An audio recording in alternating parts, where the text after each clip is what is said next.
Hello everyone, I'm Safna Aghniya Salsabila from class R2J. Speaker 1. I think that even up until just a few years ago, we could never have imagined how our behavior would change with regards to using mobiles and tablets.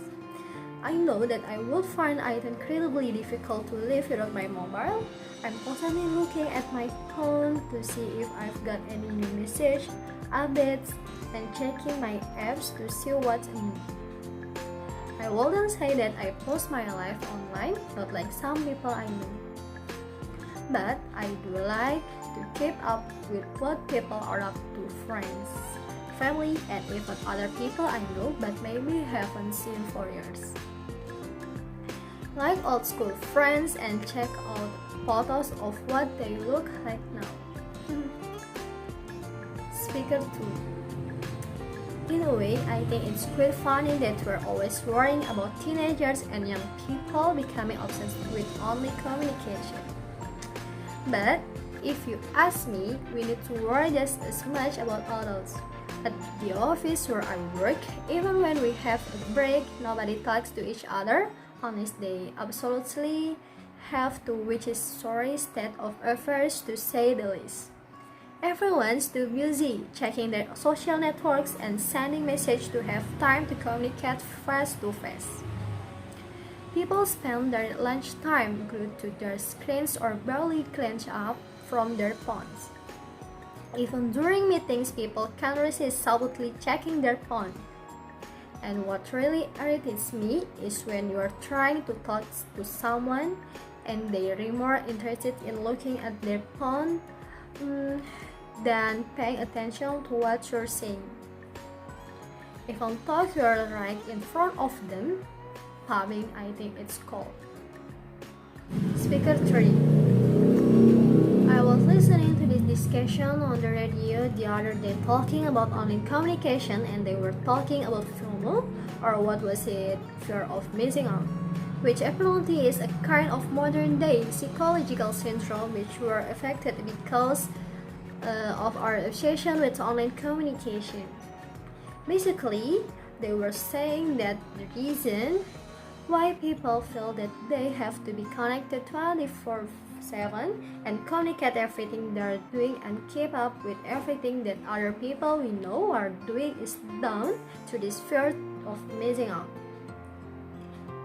We're worried that everyone is having more fun than us or doing something more exciting than us.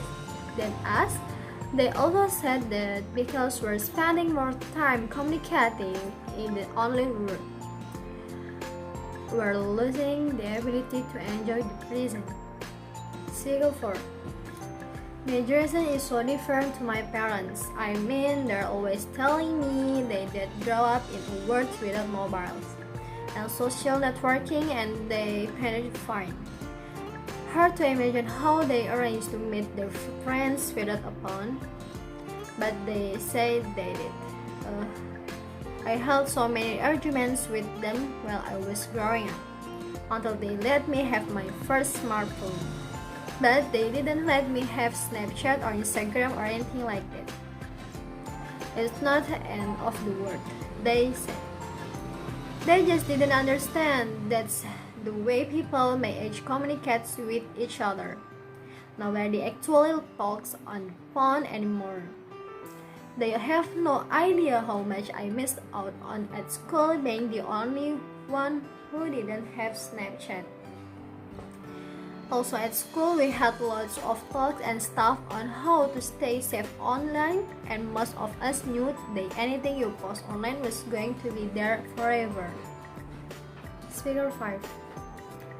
For me, one of the best things about online communication is that you can stay in touch with everyone at the same time, all the time.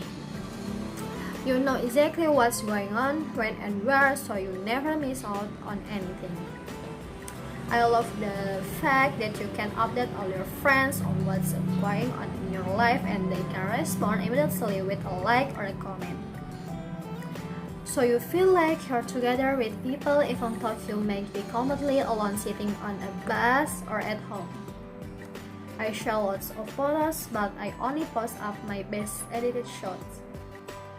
I hate it when people I know post photos of me not looking my best.